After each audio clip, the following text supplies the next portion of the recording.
नमस्कार साथियों, welcome to learning ji. SSC CGL previous year GK question series में आपका फिर से स्वागत है। आज के इस वीडियो में हम बात करेंगे 4 मार्च 2020 थर्ड शिफ्ट। इसके पहले 5 वीडियो आ चुके हैं और ये हमारा इस सीरीज का छठा पार्ट है। ये बहुत ही महत्वपूर्ण सीरीज है जो कि आगे आने वाले एग्जाम्स के लिए बहुत ही महत्वपूर्ण सिद्ध होगी। वीडियो को लास्ट तक देखिए तथा वीडियो को ज्यादा से ज्यादा लाइक कीजिए और ज्यादा से ज्यादा लोगों तक इस वीडियो को शेयर भी कीजिए। तो आइए शुरू करते हैं आज का वीडियो। और इसका जो पहला क्वेश्चन है वो है, संपूर्ण पृथ्वी पर दिन और रात कब बराबर होते हैं? सिंपल सा क्वेश्चन है, भूगोल से आया हुआ क्वेश्चन है। यहाँ पर वीडियो को लास्ट तक देखिए और ये देखिए किस सेक्शन से कितने क्वेश्चंस पूछे जाते हैं। इसके अलावा आप हमारे आंसर देने से पहले आपको लगभग 10 सेकंड का समय मिल जाता है, तो आप इनके क्वेश्चंस के आंसर को गैस भी कर सकते हैं और कमेंट बॉक्स में हमें बता सकते हैं कि आपके कितने क्वेश्चन के आंसर ठीक हुए। तो इस क्वेश्चन का जो सही आंसर है वो है विषुव के दिन। जो विषुव का जो दिन होता है उस दिन पृथ्वी पर दिन और रात बराबर होते हैं। अब ये किन किन दिन पड़ते हैं? ये वर्ष में 2 बार पड़ते हैं, 21 मार्च और 23 सितंबर को। जो 21 मार्च का जो दिन होता है उसको हम वसंत विषुव के नाम से जानते हैं और जो 23 सितंबर का दिन होता है उसको हम शरद विषुव के नाम से जानते हैं। इसमें होता क्या है कि जो सूर्य होता है वो भूमध्य रेखा पर लंबवत चमकता है, जिससे क्या होता है, जो अक्षांश रेखाएं होती हैं उसमें आधा भाग पर क्या होता है, सूर्य चमकता है और आधे पर अंधेला रहता है, जिससे क्या होता है, ये बराबर मात्रा में अंधेला और सूर्य की जो चमक आपस में बराबर मात्रा में पड़ती है, जिससे जो दिन और रात का जो समय अंतराल होता है वो बराबर हो जाता है और दिन और रात लगभग कैसे हो जाते हैं, बराबर। और ये दोनों गोलार्धों पर होती है, चाहे वो उत्तरी गोलार्ध हो या दक्षिणी गोलार्ध हो, दोनों गोलार्धों पर ये समान रूप से रहता है। नेक्स्ट क्वेश्चन है, निम्नलिखित में से कौन सा मुगल शासकों का गलत अनुक्रम है?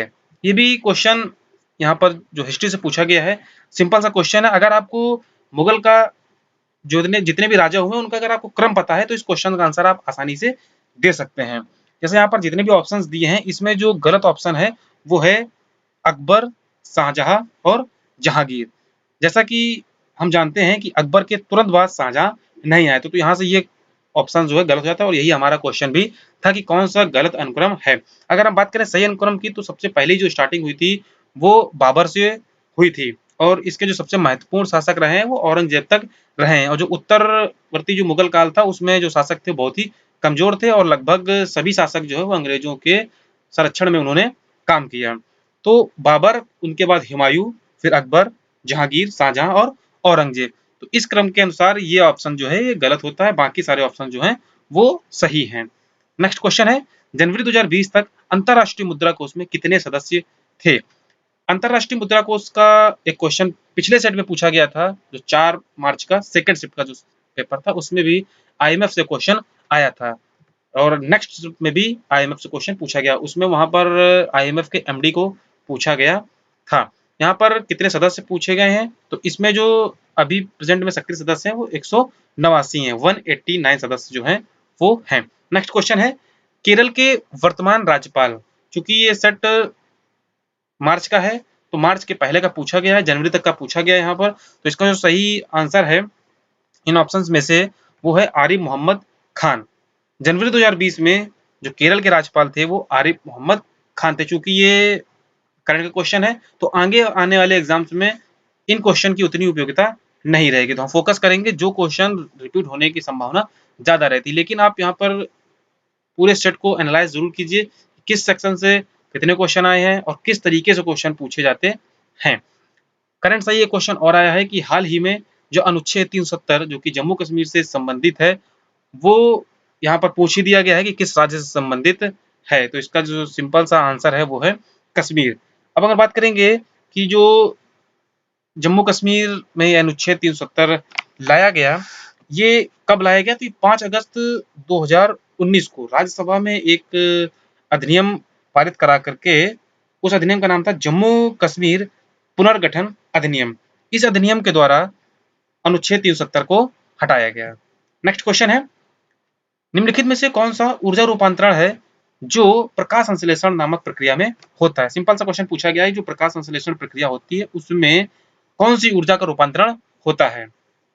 कई पार्टों में ऊर्जा का रूपांतरण होता है, चाहे वो ऊष्मा से प्रकाश हो, स्थितिज से गतिज हो या स्थितिज से रासायनिक हो। इस तरीके की ऊष्माएं एक दूसरे का परिवर्तन होता है, क्योंकि ऊष्मा को नष्ट नहीं किया जा सकता, उसको किसी न किसी रूप में परिवर्तित ही किया जा सकता है। तो यहाँ पर जो सही आंसर है वो है जो प्रकाश संश्लेषण क्रिया है उसमें प्रकाश ऊर्जा से रासायनिक ऊर्जा में परिवर्तन होता है।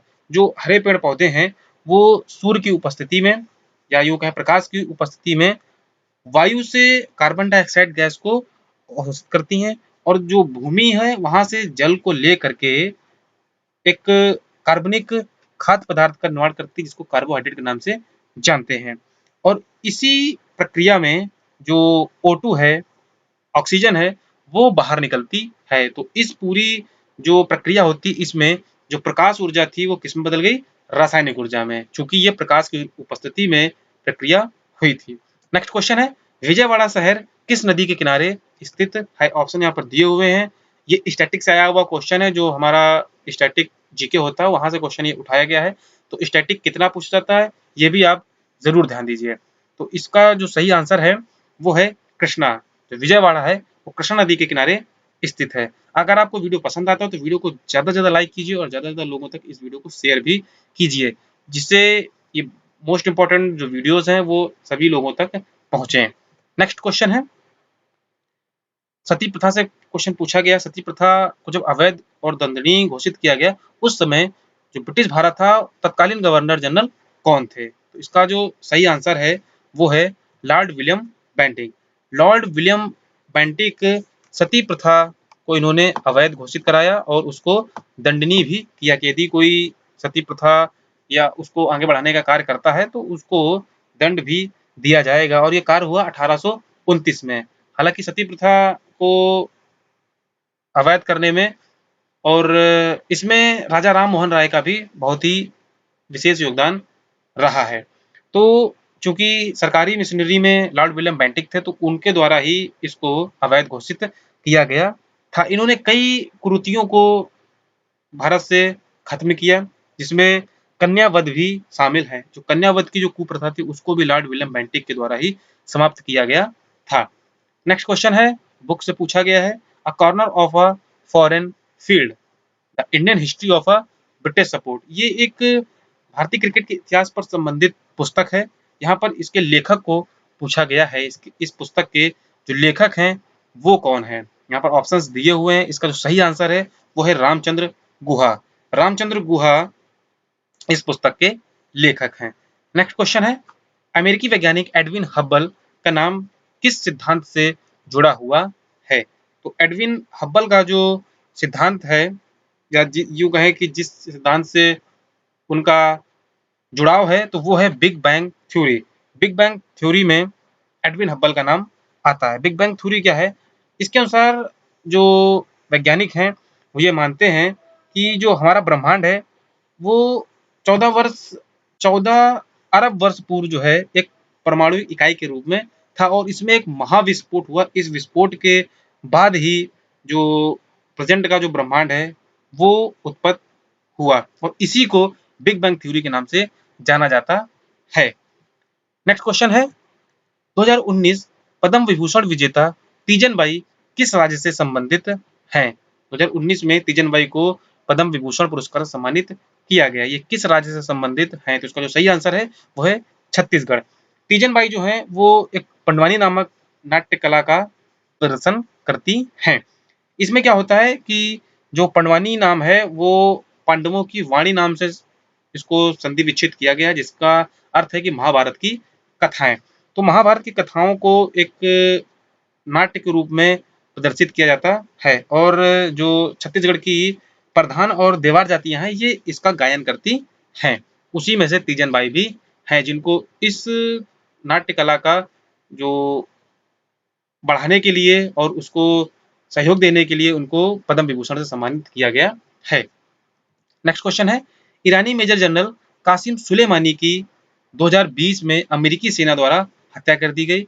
ये कहां पर की गई थी? ऑप्शन यहाँ पर दिए हुए हैं। तो मेजर जनरल कासिम सुलेमानी जब इराक में थे वहां पर अमेरिकी सेना द्वारा उनकी हत्या कर दी गई, जिसके द्वारा ईरान और अमेरिका के बीच काफी जो लड़ाइयाँ थी वो बढ़ी और इसका असर इंटरनेशनल ट्रेडिंग पर भी पड़ा। तो इराक में जनरल कासिम सुलेमानी की हत्या की गई। नेक्स्ट क्वेश्चन है खेलो इंडिया यूथ गेम 2020 जो कि तीसरा संस्करण था। तो तीसरा खेलो इंडिया यूथ गेम्स 2020 की मेजबानी जो है वो किस राज्य द्वारा की गई है। यहाँ पर राज्य पूछा गया है, तो राज्य है असम और असम के गुवाहाटी में इन खेलों को खेला गया और इसकी जो ड्यूरेशन थी वो 10 से 22 फरवरी के बीच थी। 10 से 22 फरवरी को गुवाहाटी में, जो कि असम की राजधानी है, वहां सॉरी असम की तो दिसपुर है, लेकिन असम के गुवाहाटी शहर में इसका आयोजन जो है किया गया। नेक्स्ट क्वेश्चन है निम्न में से किसे बंगाल में मुस्लिम पुनर्जागरण के जनक के रूप में जाना जाता है। तो बंगाल में मुस्लिम पुनर्जागरण के जनक के रूप में जिनको पहचाना जाता है वो बताना है आपको। तो इसका जो सही आंसर है वो है नवाब अब्दुल लतीफ खान। नवाब अब्दुल लतीफ खान मुस्लिम पुनर्जागरण के जनक माने जाते हैं। नेक्स्ट है एक पुस्तक आई है द सेंट ऑफ गॉड। यहाँ पर सेंट का मतलब साधुओं से है, संत से है। तो द सेंट ऑफ गॉड के जो लेखक हैं वो कौन है और इस पुस्तक का जो प्रकाशन हुआ था 2019 में हुआ था। इसका जो सही आंसर है वो है शैकत मजुमदार। नेक्स्ट क्वेश्चन है नृत्य शैलियां हैं भवाई और कालबेलिया।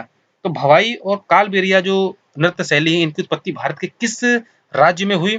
ऑप्शन यहाँ पर दिए हुए हैं, तो इसका जो सही आंसर है वो है राजस्थान। इसका जो उत्पत्ति स्थल है वो राजस्थान है। अगर हम बात करें भवाई नृत्य की तो भवाई को मटका नृत्य भी कहा जाता है, क्योंकि इसका जो करने वाला जो नर्तक होता है वो अपने सिरों पर मटका लिए रहता है।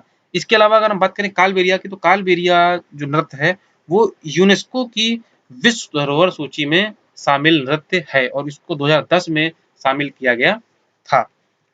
नेक्स्ट क्वेश्चन है केंद्रीय मंत्री डीवी सदानंद गौड़ा, चूंकि ये पिछले जो कैबिनेट थी उसमें मंत्री थे और वर्तमान में भी मंत्री हैं, तो इनका वर्तमान में कौन सा विभाग है। सीधा से सिंपल से क्वेश्चन यही पूछ सकते थे कि डीवी सदानंद गौड़ा को कौन सा मंत्रालय प्रदान किया गया है। यहाँ पर उनका पूर्व विवरण भी दिया गया है कि वो पूर्व केंद्रीय मंत्री थे और कर्नाटक के पूर्व मुख्यमंत्री भी हैं।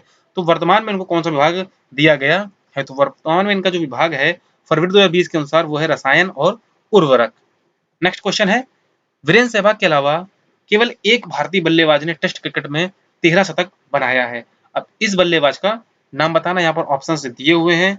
ये क्वेश्चन थोड़ा सा टिपिकल क्वेश्चन है, क्योंकि यहाँ पर जो ऑप्शंस दिए गए हैं उसके अनुसार जो मेन नाम है लोगों का ध्यान उन्हीं ओर आकर्षित होता है, लेकिन इसका जो आंसर है वो इसके जस्ट उल्टे करुण नायर। जो करुण नायर हैं वो टेस्ट क्रिकेट में 13 शतक बनाने वाले दूसरे भारतीय बल्लेबाज हैं, क्योंकि यहाँ पर रोहित शर्मा और शिखर धवन जैसे बड़े बल्लेबाजों का नाम भी आता है। तो करुण नायर जो है इन्होंने अपने डेब्यू टेस्ट में जो इनका जो पहला जो शतक था वो इन्होंने पहले शतक को 13 शतक में बदल दिया और इन्होंने 303 रन की पारी खेली जो कि इन्होंने इंग्लैंड के खिलाफ खेली थी। यहाँ पर कहने मतलब ये है कि इन्होंने अपना जो पहला टेस्ट शतक लगाया उस टेस्ट शतक को इन्होंने 13 शतक में परिवर्तित किया और ऐसा करने वाले दुनिया के कुछ चुनिंदा बल्लेबाजों में से एक हैं।